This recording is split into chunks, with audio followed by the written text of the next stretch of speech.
Hello, my name is Terry Baraquit, and I'm the Chief Merchandising Officer here at Nordstrom Rack. Over the years, Pete Nordstrom and I have had the pleasure of working with many fashion leaders in the industry, and we thought it would be a great opportunity to give you a little insight into how they work with us and some of their changes and objectives that they have on their radar. So joining Pete and me are leaders from some of the best brands in the fashion industry. I would like to introduce Emma Grady, CEO and co-founder of lifestyle brands Good American and Skims, Dick Hayne, CEO of Urban Outfitters, which operates a portfolio of global fashion lifestyle brands, and Anish Melwani, North American president and CEO of global luxury group LVMH, specializing in designer fashion and other luxury goods. A big thank you to each of you for joining us today. To get our discussion started, I'd like to ask the group, why have distribution partners at all? You think about what does a retailer offer you that might be hard for you to achieve on your own? And Em, I'll start with you, given that you started out as direct to consumer. Why have retail partners?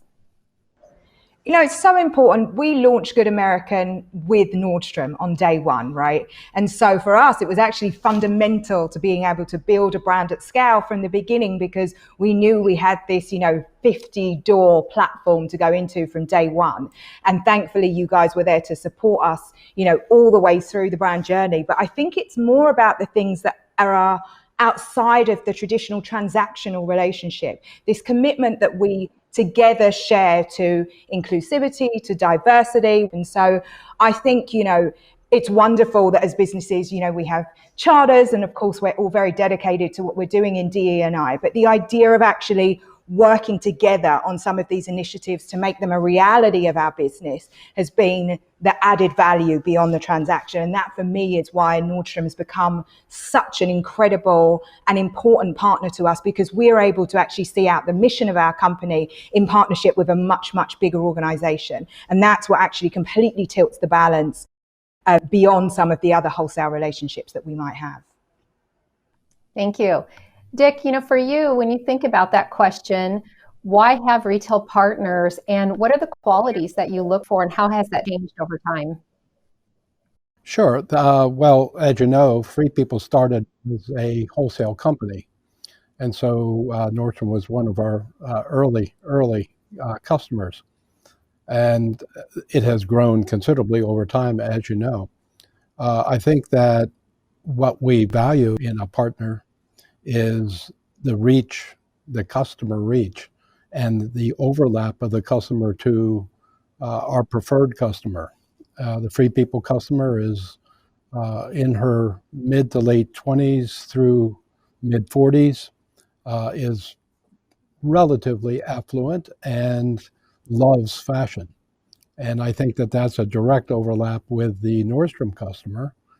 And there are many customers that we would find either difficult or impossible to reach with our own stores and our own digital business. And so partnering with Nordstrom is a wonderful way to expand that reach. Thank you, Dick. Definitely that information exchange and data is critical.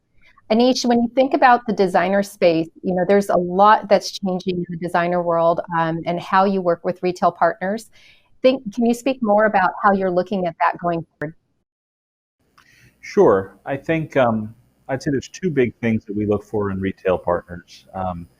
The first, just thinking about physical reach, one of the things that's happened in the last year is we're seeing the luxury and designer fashion customer shopping closer to home. And so we've seen our business move away from the more tourist-heavy cities like New York and Los Angeles towards where people live, be it Troy, Michigan, or Nashville, or Austin, or Charlotte.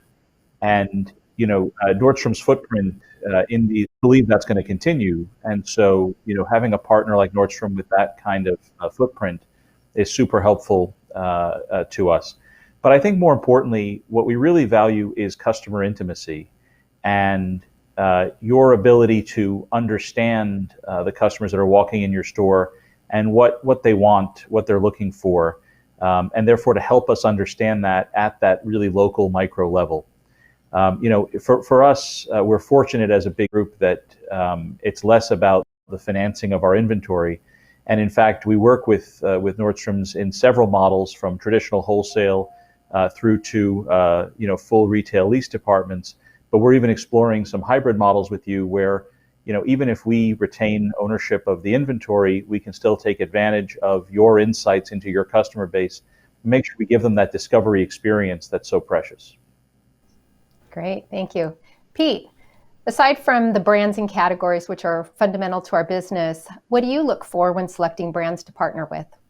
It's great having you guys here join us. We've had some of these conversations. I think the biggest thing really starts with solving for mutual problems and mutual issues. If it was just purely a transactional relationship, I think you would have that give and take where you're not trying to solve for a common problem. And I think increasingly what we're learning is how much we need each other. And so the quality of those conversations is just a lot better. So I think it really starts there, just understanding each other's issues and needs, and how we can be a better partner for brands. We want to be the preferred partner. So we start by asking what that would take. What problems can we solve for them? And as you know, Terry, I mean, there's usually so many things that we can talk about. I guess what it really then comes down to after that is the agility to be able to get after those issues so they just don't take forever, that it just isn't bogged down and all the bureaucracy. So, some points have been made about how everything that we're experiencing is just really an acceleration of what we were working through, a year or two ago is true, but it's put a real premium on the agility and I think the cooperation of how we work together. And it's probably been the silver lining, I think, of what's happened this last year is it's given us an opportunity to get more collaborative, less transactional, and more like partners with our favorite brands. And if I could give a perfect example of what Pete's talking about, when COVID hit, of course, all retailers, including ourselves, shut down the warehouse and didn't let any more product in because we had a lot of product that was on its way in, and we knew we were going to be over inventoried. So we had a lot of product in the wholesale channel, and we're trying to find a way to get that to the end consumer.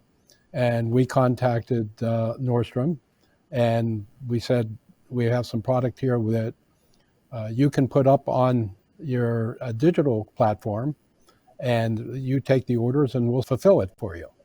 And you did that, and I think you benefited from it, and we certainly did. Go ahead, Emma. Yeah.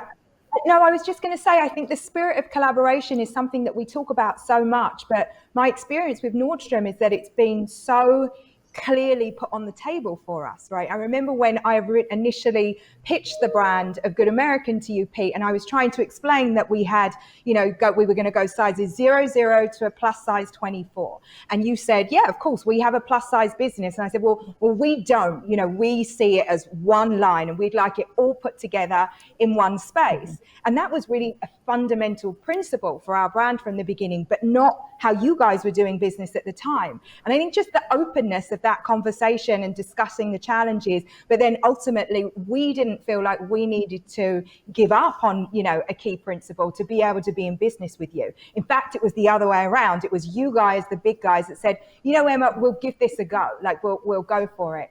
No, that's great. And I would just, I would add this spirit of collaboration and mutual problem solving with each other, especially during COVID. None of us had the answers, but it was so great to be able to get on a call at any time and just talk about ideas and opportunities and how we can collectively win and collectively serve the customer. So I really do appreciate all of the partnership throughout the year.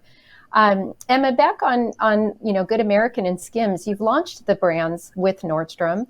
Why choose Nordstrom to launch your brands, and how has that influenced development of your brand, and what do you see in the future as you continue to scale? I see it as one of my best decisions ever to launch with Nordstrom, because it seems so modern and smart to launch a direct-to-consumer brand, but you never know what that's going to be right from the outset. one of the places that we find Nordstrom such a huge value add is really in this idea of category development. And it comes back to something Dick was saying, this idea that you can talk to, a group of merchants. Most of the time, these, department heads at Nordstrom have been there for 20, 25, 30 years. So they have some experience on me. But, when you're a small company and you're looking at category development, the information that you guys are able to share with us, if we look at the launch of shoes, obviously Nordstrom started the business in shoes, and for us to understand sizing and the widths business and what that really looks like at scale, it's just information that we don't have as a relatively small business. And so we have a kind of internal joke that we don't go into category development without speaking to Nordstrom. And actually it worked for us on swim, it worked on shoes, it worked amazingly well in the activewear space. And so we keep a very, very close partnership to really understand what trends are you seeing. Oftentimes, I think some of the best ideas have come from Nordstrom merchants that are just sharing what's happening in the business at large. Definitely those launches have been a lot of fun. So thank you for those opportunities. Hey, Pete, switching back over. We've had a challenge. It's a tricky responsibility, an ongoing challenge of balancing the long-term trend, changes in customer behaviors. What are some of the things that you've thought about in balancing and prioritizing our partnerships over the years? I think what you can't do is get locked into a legacy way around practices generally. So, what's happened is if we're more collaborative, if we're more transparent, it actually benefits us. I mean, I think we used to feel like we had this proprietary or secretive information that we couldn't possibly share. But it feels like the more that we've been kind of open kimono on stuff as we collaborate, it really only comes back to benefit us. So I just think that we've learned that the value of having really powerful and capable brands just makes for such a richer offer for us and such a much more compelling offer for customers. I have found that we have a lot more in common than we have different. What's your confidence in Nordstrom and growing with us? There's no question about it. You have an obvious store channel that you have built out. You have a very strong and robust and vibrant digital channel that you've built and continue to build, and you also have Nordstrom Rack. And if you just look at the Rack, for instance, we believe that the Rack is one of the elements that lets our our design team and our merchandisers in the wholesale area be more creative because it gives us confidence that that there's a place for it if it doesn't work out exactly like we thought it might on a full price basis. Great. Well, I want to thank every one of you so much for participating today. Really, really great conversation. And I wish you all a great rest of the day. And for everyone else out there listening, enjoy the rest of the program. Thank you.